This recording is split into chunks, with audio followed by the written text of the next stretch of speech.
Welcome to Illuminate Live version 10. Here's a quick overview. The first thing you're going to want to do when you get into Elive is to check your audio. This is something you should do every time you get in because you never know if your settings are a little different, and it's very frustrating when you're in class and talking and people can't hear you or you can't hear. So you go to Tools, Audio Setup Wizard, as you can see on this slide here, and your system will look different than mine. It just depends on which output and input options you have available on your computer. What you want to do is go through the steps, make sure you can hear. Now, can I hear that?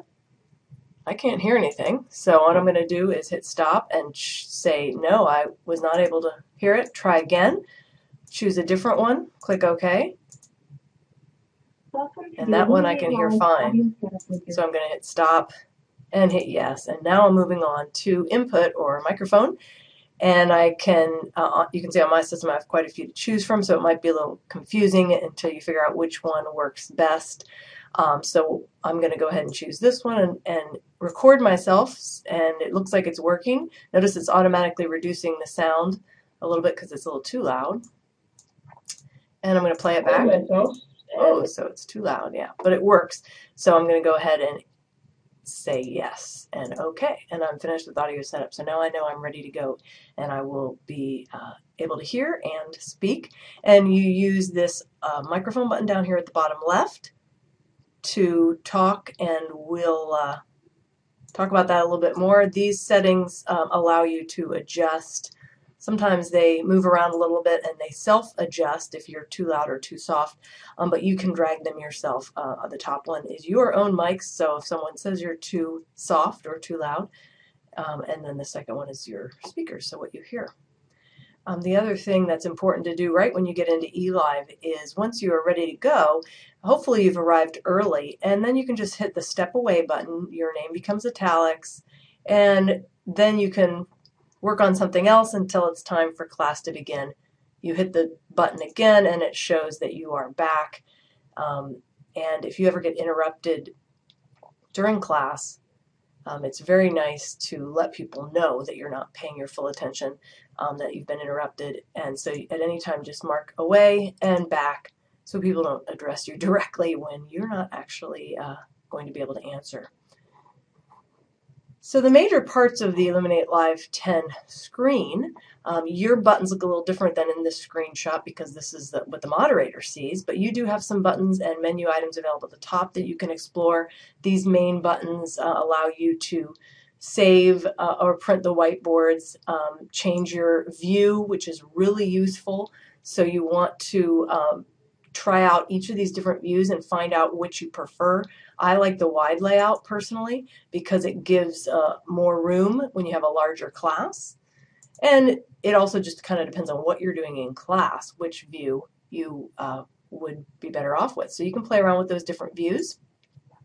The next button is application sharing, which we'll look at in a minute, but basically that allows you to show anything on your computer to the rest of the class. Then you can transfer files. And you can also use the video if you have a webcam. What you do is click that button, hit preview till you see yourself. And if you want to change any of the settings, you can do that. And for other people to see you, you need to hit transmit. So Elive allows you to have up to 6 videos. And maybe this version allows even more, but that's not used too much in typical Elive class sessions. There's also a button to show a place where you can take some notes. So the major parts of the screen include the list of participants, of course, with the student and moderator's name. The moderator's going to be at the top. A list of indicators at the right. These first 2 columns show if you've raised your hand. And the raise hand button is used primarily as a way to interrupt someone on the microphone to say, I need to ask a question or clarify something before you go on. And it flashes and blinks on the moderator's screen. And either the moderator or you must put your hand down or else it'll just still be up. The next column is for the polling buttons. There are polling buttons down here below the participant window.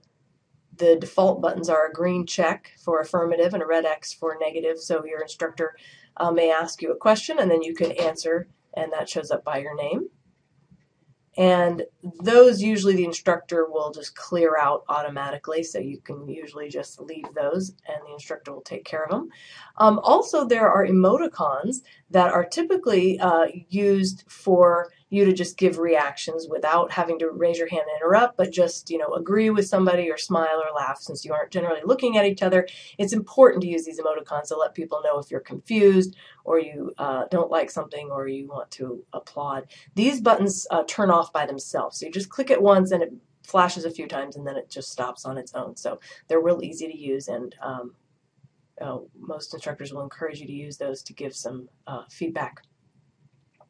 The indicators to the right of that just show your ability to use the microphone, video, chatting, and application sharing, and then use the whiteboard tools, which are over here. So your instructor generally will give you all of those abilities, but if any of them are turned off, you'll see those indicators change.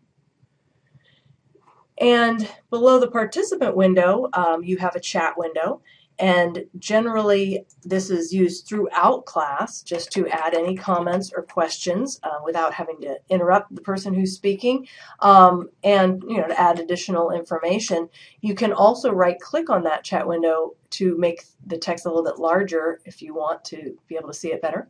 And notice the default is to send a message to this room, and so that would be, in this case, everybody. But if your instructor is using breakout rooms, then if you're inside a breakout room and you send a message, it'll only go to people in that same breakout room, not everybody. But notice that you can click that button, send messages just to the moderators or to individual participants. The instructor, who is the moderator, will be able to see all messages, however. So again, useful way to communicate and used just ongoing throughout the class. And below that is the microphone, and the microphone button is easy to use. You click it once to turn on your mic, and then you can speak, and you notice the green line here indicating that I should be able to be heard just fine, and then I click the button again to turn it off. So don't try to hold that button down, but instead just click once to turn it on, speak, and make sure you click once to turn it off, because the default settings for Elive is just one person can talk at a time. So you'll need to remember to make sure you turn off the microphone when you're done speaking so that someone else has a chance to speak. Your instructor may set it up to allow multiple people to speak at once. It just kind of depends on how he or she wants to do it.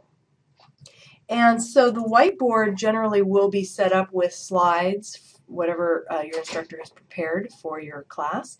And these tools allow you to interact with that information. So the most commonly used tools probably are the pen tool, that you can emphasize something in what you might call markup, or the highlighter tool.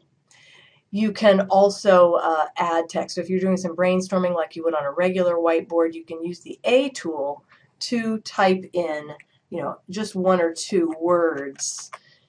But if you have a lot to type in, then you can use the A with the lines button, and that actually allows you to drag a whole box of text that will scroll, and you can just keep typing and it'll wrap within that text box. So those are the most commonly used tools, but there are a number of others to add pictures and so on to the whiteboard. And as I said, application sharing could be very useful. It's this button up here, and when you click it, it gives you all of the different applications you can share. Notice I don't have any, and that's because everything that's not Illuminate I have minimized. So something that's minimized is not going to show up there.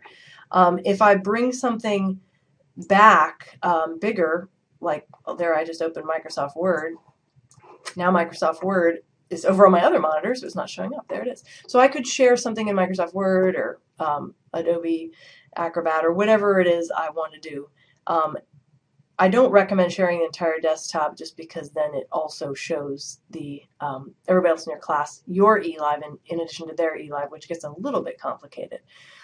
So when you do application sharing, then your slide or your screen will change quite a bit, because it will automatically switch the views. Remember, we talked about the different views, which you can get to on the view menu or this button down here. So it'll automatically switch the views so that all of Elive is just collapsed over here onto the left side, so that your application takes the main stage. So when you're looking for that same button to turn off Elive, instead of at the top, it'll be right here on the side. And that's the way you get out of application sharing, same way you got in. You just have to look for the button in a different place. So the other thing that I didn't mention is when you're using these tools on the whiteboard, there are some different options down here at the bottom for colors and fonts and things like that. But for the most part, that should get you going on Elive 10, so enjoy it.